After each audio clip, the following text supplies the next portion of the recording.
Assalamualaikum warahmatullahi wabarakatuh.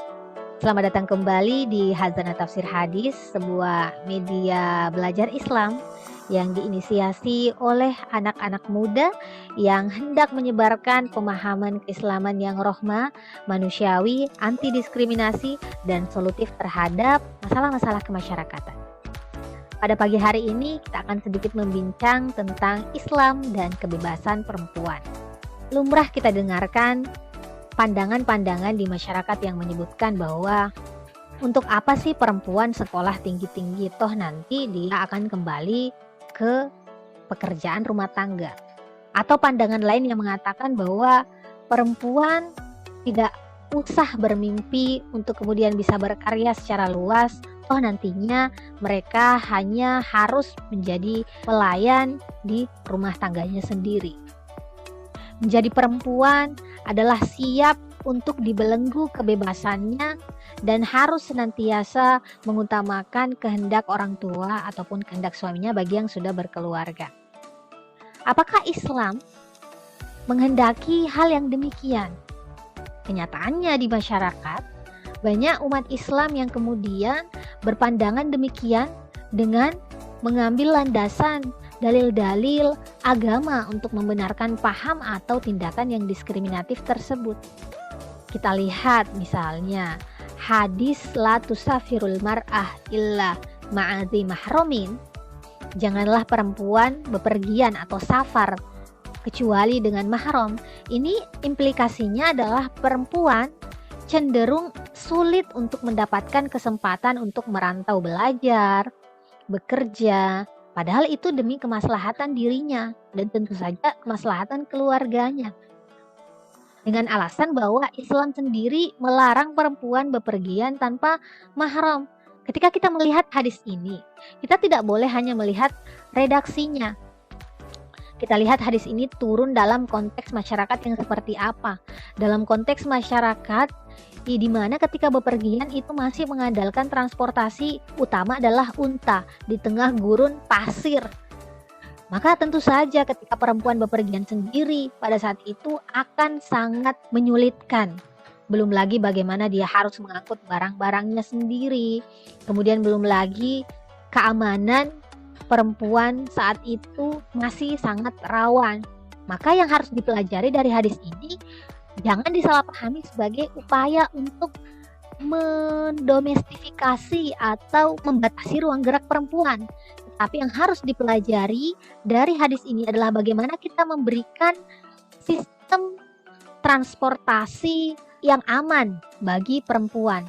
Bagaimana perempuan bisa bepergian dan bisa bekerja di luar rumah dengan rasa aman dan tanpa rasa khawatir. Bukan kemudian menyuburkan bahwa perempuan harus di rumah karena tidak aman. Perempuan tentu berkewajiban menjaga dirinya, tentu saja. Islam mengajarkan bagaimana perempuan berpakaian yang sopan, ya, kemudian bagaimana perempuan tidak melakukan hal-hal yang bisa mengundang terjadinya fitnah. Tetapi di sisi lain kita harus mengingat bahwa masyarakat di sekitarnya seharusnya memberikan rasa aman ketika terjadi kasus-kasus kekerasan misalnya atau pelecehan seksual. Jangan lantas yang disalahkan adalah korban, dalam hal ini perempuan. Karena sangat banyak ketika misalnya melaporkan kasus kekerasan seksual kepada pihak kepolisian, kemudian ditanya, kamu tadi memakai baju apa? Kamu tadi keluarnya memangnya jam berapa? Secara tidak langsung logika-logika seperti ini itu adalah memberikan pembenaran kepada pelaku bahwa memang dia, si korban ini, pantas untuk dilecehkan. Padahal perlakuan pelecehan ataupun kekerasan atas nama apapun tidak akan pernah dibenarkan oleh negara apalagi oleh agama. Maka ketika sudah terjadi kasus tersebut, seharusnya yang menjadi sorotan adalah pelakunya, tidak kemudian menambah luka dalam yang telah dialami oleh si korban. Belajar dari hal tersebut tentu saja iya, bahwa kita semua harus belajar bahwa perempuan itu harus bisa menjaga diri.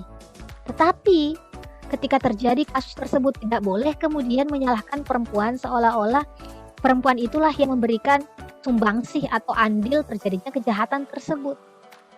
Karena dengan logika yang seperti itu, maka kasus-kasus kekerasan ataupun pelecehan seksual akan terus muncul di permukaan. Belum lagi faktanya bahwa banyak juga perempuan-perempuan yang kemudian berpakaian dengan sopan, tapi tetap mendapatkan perlakuan buruk. Lantas siapa yang harus disalahkan? Logika pelaku, bahwasanya perempuan bisa dijadikan objek seksual. Pemikiran-pemikiran yang seperti itu seharusnya diluruskan. Perempuan bebas untuk bekerja, untuk berkarya di mana saja. Yang harus memberikan dukungan keamanan adalah orang-orang di sekitarnya, termasuk dalam hal ini pemerintah. Dia harus juga memberikan jaminan rasa aman. Maka itu gunanya ada yang disebut dengan hukum atau perundang-undangan. Kemarin marak dibicarakan tentang RUU PKS atau RUU Pungkas, Rancangan Undang-Undang Penghapusan Kekerasan Seksual, yang mana ini menjadi pembicaraan yang alot. Sejak beberapa tahun yang lalu, pada masa periode DPR sebelumnya, itu sudah dibahas, bahkan sampai sekarang belum berhasil disahkan. Ini menjadi pertanyaan, mengapa kemudian RUU yang menjadi harapan bagi korban kekerasan seksual dan diharapkan menjadi upaya preventif agar kekerasan seksual semakin menurun, dan syukur jika kita bisa menghapuskan segala bentuk kekerasan seksual, tetapi malah sangat dipersulit untuk kemudian dijadikan undang-undang. Sangat banyak alasan yang berkembang bahwa RUU ini adalah RUU yang mengkampanyekan LGBT ataupun yang menjuburkan perzinahan.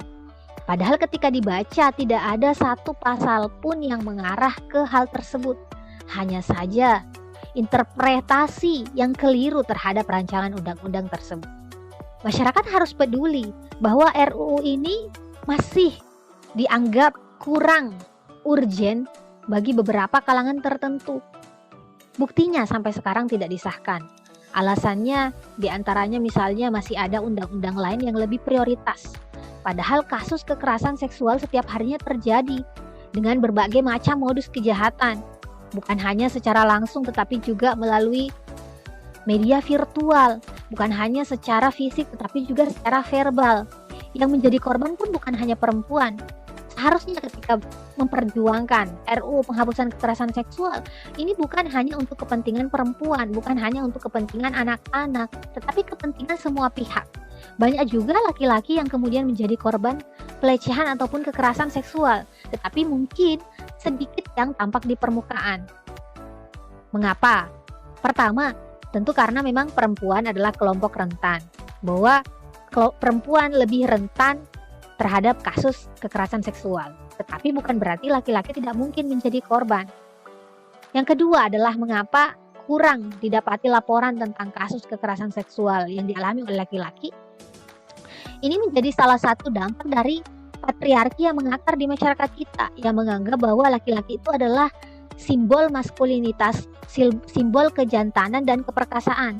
Jadi tidak mungkin kemudian laki-laki bisa dilecehkan atau bisa kemudian menjadi korban. Padahal ada juga laki-laki yang kemudian menjadi korban tetapi kemudian malu untuk mengungkapkannya karena stereotip masyarakat yang seperti itu. Mereka akan dihujat, akan dicela ketika berbicara bahwa saya juga adalah korban. Ya, maka yang harus kita perjuangkan adalah bagaimana negara memberikan rasa aman kepada seluruh masyarakatnya, baik itu laki-laki maupun perempuan, dari utamanya kejahatan kekerasan seksual. Seperti itu. Jadi kembali ke hadis Nabi tadi, bahwa yang seharusnya menjadi titik tekan kita adalah bagaimana memberikan upaya untuk memberikan rasa aman, bukan upaya untuk mendomestifikasi. Nabi SAW adalah contoh teladan terbaik ketika memperlakukan perempuan dengan sangat baik. Bagaimana beliau memperlakukan anak-anaknya, kemudian bagaimana memperlakukan istri-istrinya, bagaimana memperlakukan perempuan secara luas umat Islam saat itu. Bagaimana Nabi sangat menghargai. Tidak mungkin kemudian pemahaman keagamaan itu bersumber dari Nabi ketika pemahaman tersebut berdampak buruk atau merampas kebebasan perempuan. Kita melihat bagaimana Al-Quran datang dengan segudang tindakan revolusioner terhadap perempuan. Misalnya bagaimana akhirnya perempuan diberikan hak mewarisi. Setelah sebelumnya sebelum Al-Quran datang itu perempuan tidak bisa mewarisi, tetapi justru bisa diwarisi. Atau bagaimana perempuan bisa dipertimbangkan persaksiannya. Dan juga bagaimana poligami yang dahulu bisa dilakukan dengan sewenang-wenang, tidak terbatas jumlahnya. Ketika Al-Quran datang bukan mengajarkan poligami, tetapi bagaimana membatasi atau meregulasi kembali poligami. Dan banyak ayat-ayat lainnya lagi yang menjadi bukti bahwa sebenarnya yang diinginkan oleh Islam, sebenarnya yang diinginkan oleh risalah Nabi SAW adalah bagaimana perempuan itu bisa dimanusiakan secara seutuhnya. Ya, karena memang sekarang kita bersyukur hidup di Indonesia, kita sudah bisa bersekolah, kita sudah bisa bekerja, tetapi masih banyak saudara-saudari kita di luar sana yang tidak mendapatkan privilege tersebut hanya karena mereka adalah perempuan. Karena mungkin keluarga mereka masih berpegang pada paham-paham seperti itu, bahwa anak perempuan itu tidak harus untuk kemudian bersekolah, tidak harus untuk kemudian diberikan pendidikan yang layak, karena tugas utamanya adalah di rumah. Berbicara tentang relasi rumah tangga, itu pun seharusnya dipahami sebagai relasi partner, yakni bagaimana suami dan istri bisa saling support. Menjadi ibu rumah tangga sepenuhnya adalah kebaikan ketika itu menjadi pilihan si perempuan sendiri dengan sadar. Dan dia tidak merasa terzolimi dengan hal tersebut. Dia tidak merasa terzolimi ketika dia tidak bekerja di luar rumah, ketika dia harus resign dari pekerjaannya karena ingin fokus mengurus anak dan rumah tangganya. Itu sebuah kebaikan. Tetapi ketika perempuan kemudian dipaksa untuk meninggalkan pekerjaannya, kemudian dipaksa untuk melepaskan cita-citanya karena dia harus menyesuaikan dengan rumah tangganya, maka disitulah kezoliman terjadi. Perempuan sebagai subjek utuh kemanusiaan bebas untuk menentukan gerak dan kerja-kerja kemanusiaan yang diinginkannya. Relasi rumah tangga adalah relasi kesalingan, saling support untuk bagaimana mencapai kemaslahatan bersama. Perempuan dituntut untuk patuh terhadap suami, tetapi harus diingat bahwa suami harus memperlakukan istri dengan baik. Memperlakukan istri dengan baik itu apakah cukup dengan misalnya memberikan harta yang melimpah, memberikan tas atau barang-barang yang branded? Tentu saja tidak. Memberikan perempuan kebebasan untuk kemudian memperoleh apa yang dicita-citakannya, berkarya seperti apa yang diidam-idamkannya, sungguhnya itu merupakan perlakuan terbaik yang bisa diberikan kepada seorang istri. Sebagai penutup, Allah Subhanahu wa taala berfirman dalam Quran surah An-Nahl, A'udzubillahi minasyaitonirrajim. Bismillahirrahmanirrahim. Man 'amila sholihan min dzakarin aw untha wa huwa mu'minun. Barang siapa beramal soleh dari kalangan laki-laki maupun perempuan dan dia beriman, falanuhiyannahu hayatan thayyibah, maka pasti akan kami berikan kehidupan yang baik. Walanajziyannahum, dan akan kami balas ajrahum dengan pahala bi ahsani ma kanu ya'malun, dengan yang lebih baik dari apa yang mereka kerjakan. Dari situ tidak ada perbedaan bahwa kerja-kerja kemanusiaan, kerja-kerja kemaslahatan baik yang dilakukan oleh laki-laki ataupun perempuan itu sama nilainya di hadapan Allah Subhanahu wa taala. Banyak sekali ayat-ayat yang menegaskan tentang hal tersebut. Jadi perempuan dan laki-laki mempunyai kesempatan yang sama untuk berkarya seluas-luasnya untuk kemanusiaan. Kurang lebihnya mohon dimaafkan. Wassalamualaikum warahmatullahi wabarakatuh.